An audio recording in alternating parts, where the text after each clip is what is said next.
আসসালামু আলাইকুম, স্বাগতম জানাচ্ছি বিবিসি নিউজ আন্তর্জাতিক সংবাদে। শুরুতেই সংবাদ শিরোনাম, এরপর বিস্তারিত। 10 বিদেশিকে আটক করল ইরান, শত শত স্টার্লিং সিস্টেম জব্দ। হরমুজ প্রণালী নিয়ে সংঘাতে কখনোই জড়াবে না ফ্রান্স, ম্যাক্রো। কাবুলে পাকিস্তানের হামলার পর সংযম প্রদর্শনের আহ্বান চীনের। ইরান যুদ্ধ নিয়ে ট্রাম্প প্রশাসনে ধাক্কা। দর্শক, এতক্ষণ শুনছিলেন সংবাদ শিরোনাম। এখন বিস্তারিত। আপনি যদি ইসরায়েলের ধ্বংস চান এবং মুসলিমদের পাশে থাকেন, তাহলে ভিডিওতে লাইক করে চ্যানেলটি অবশ্যই সাবস্ক্রাইব করে দিবেন এবং আপনার মূল্যবান মতামত অবশ্যই কমেন্টে লিখে জানিয়ে দিবেন। এখন বিস্তারিত। 10 বিদেশিকে আটক করল ইরান, শত শত স্টার্লিং সিস্টেম জব্দ। ইসরায়েল ও যুক্তরাষ্ট্রের সঙ্গে চলমান উত্তেজনার মধ্যে ইরানের ডজনাধিক মানুষকে আটক করা হয়েছে।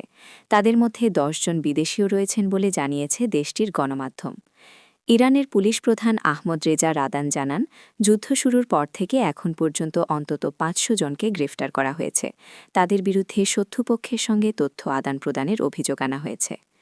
রাষ্ট্রীয় ও আধা সরকারি সংবাদমাধ্যমে খবরে বলা হয়, উত্তর পূর্বাঞ্চলের খোরাসান রাজাবি প্রদেশ থেকে 10 জন বিদেশিকে আটক করা হয়েছে।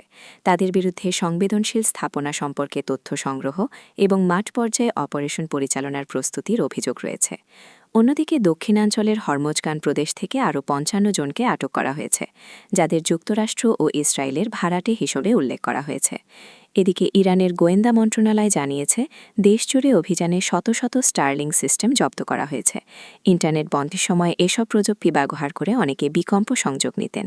কর্তৃপক্ষ সতর্ক করেছে, এ ধরনের ডিভাইস রাখলে কঠোর শাস্তির মুখে পড়তে হতে পারে। হরমুজ প্রণালী নিয়ে সংঘাতে কখনোই জড়াবে না ফ্রান্স, ম্যাক্রো।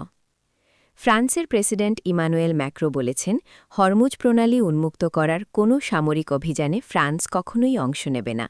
তবে বৈরিতা শেষ হবার পর নৌ চলাচলের স্বাধীনতা নিশ্চিত করতে পারে এমন একটি জোট গঠনের প্রস্তুতি অব্যাহত রেখেছে প্যারিস।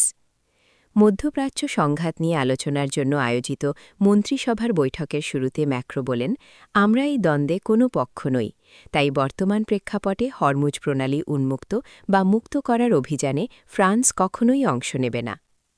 এর আগে ম্যাক্রো বলেন, ইরান যুদ্ধ চলায় ফ্রান্সকে পারমাণবিক অস্ত্রের যুগের জন্য প্রস্তুত করছেন তিনি।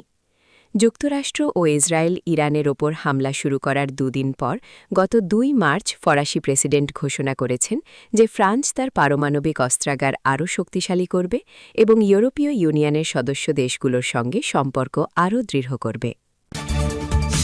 কাবুলে পাকিস্তানের হামলার পর সংযম প্রদর্শনের আহ্বান চীনের। কাবুলে একটি মাদক নিরাময় কেন্দ্রে বিমান হামলায় অন্তত 400 জন নিহত হওয়ার পর মঙ্গলবার পাকিস্তান ও আফগানিস্তানকে শান্ত ও সংযম বজায় রাখার আহ্বান জানিয়েছে চীন। বেইজিং থেকে বার্তা সংস্থা এএফপি এ খবর জানায়।